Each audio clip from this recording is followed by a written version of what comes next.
అందరికీ నమస్కారం. నేను మీ Ashok Kumar. Welcome to our channel.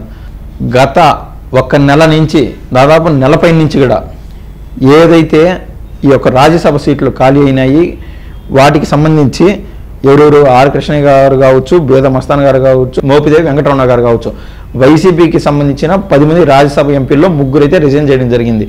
So ఆ 3 రిజైన్ చేసినందున ఈ యొక్క ఎన్నికలు అనివార్యమైనాయి.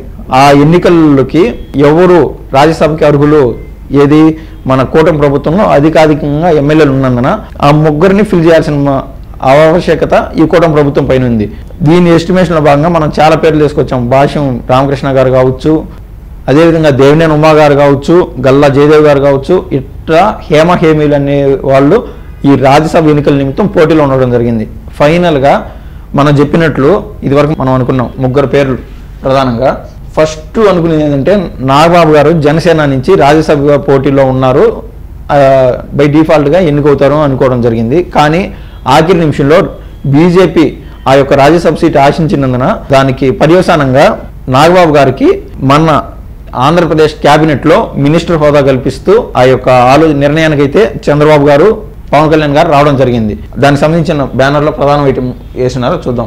క్యాబినెట్లోకి నాగబాబు, రాజ్యసభ సీటుకు బదులుగా మంత్రి పదవి, కూటమి పార్టీల నడుమ అంగీకారం, సీఎం చంద్రబాబు ప్రకటన, ఖాళీ అయిన 3 ఎంపీ స్థానాల్లో ఒకటి తన అన్నకి ఇవ్వాలన్న పవన్, కృష్ణయ్య బీదాకు ముందే హామీ ఇచ్చామన్న బీజేపీ టీడీపీ, మంత్రివర్గంలోకి నాగబాబును తీసుకోవాలని నిర్ణయం, ఎమ్మెల్సీని చేసి ఇస్తారా ముందే ఇస్తారా అనేది ప్రశ్న కీలకంగా ఉన్నది.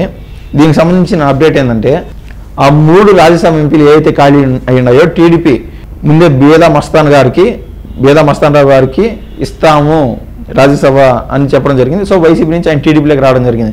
అదేవిధంగా ఆర్ కృష్ణయ్య గారికి 2026 వరకు ఆ యొక్క రాజ్యసభ సీటు ఉన్నది, ఆ టర్మ్ ఉంది. కానీ ఆయన ముందే రిజైన్ చేసినందున గతంలో బీసీ నేతగా అనేక రాష్ట్రాల్లో మంచి కాంటాక్ట్స్ ఉన్నాయి. ఈ తెలుగు 2 రాష్ట్రాల్లో కూడా ఎక్కువ కాంటాక్ట్స్ ఉన్నాయి బీసీల నుంచి. ఎందుకంటే గత 30-40 ఏళ్ళుగా ఆయన బీసీల పైన అలుపెరగని పోరాటాలు అయితే చేస్తూ వచ్చాడు. ఆయన పోరాటాలకు మెచ్చి గతంలో టీడీపీకి సంబంధించి తెలంగాణలో ఆర్ కృష్ణ గారిని టీడీపీ రాష్ట్ర అధ్యక్షుడిగా చేయడం జరిగింది. అక్కడ ఎమ్మెల్యేగా గెలిచాడు. అదేవిధంగా వైసీపీ కూడా ఆయన గొప్ప గౌరవం ఇచ్చింది. ఈ రోజున బీజేపీ ప్రభుత్వం ఉన్నందునో ఎట్లో మనకు తెలియదు, ఆయనకైతే ఇవాళ బీజేపీ నుంచి మరోసారి అవకాశం దక్కింది. అదేవిధంగా ఈయన బేద మస్తాన్ గారు, ఆయనకి 2026 వరకు ఆయన టర్మ్ ఉన్నది. ఆయన ముందే రిజైన్ చేసినందున దాంతోపాటు చంద్రబాబు నాయుడు గారికి ఎప్పటి నుంచో అత్యంత సన్నిహితులు. గత ఎన్నికలకు ముందు 2019 ఆ టైంలో వైసీపీలో జాయిన్ అయినాడు ఎవరు, బేద మస్తాన్ రావు గారు. అంతకుముందు 2019 ఎన్నికలకు ముందు టీడీపీలో ఉన్నాడు. నెల్లూరు నుంచి కూడా పోటీ చేసిన చరిత్ర అయితే ఆయనకుంది. తర్వాత కొన్ని అనివార్య కారణాల రీత్యా ఆ 5 ఏళ్ల పాటు వైసీపీలో ఉన్నాడు. ఇవాళ మళ్ళీ టీడీపీకి వచ్చి ఆల్రెడీ రాజ్యసభ దక్కించుకోవడం జరిగింది. ఆ కోవలో చూస్తే ఆర్ కృష్ణయ్య గారు బీజేపీ నుంచి రాజ్యసభకి ఎన్నికవడం జరిగింది. ఇంకా 3వ స్థానం ఏదైతే ఉన్నదో దానికి చాలామంది పోటీ పడ్డారు.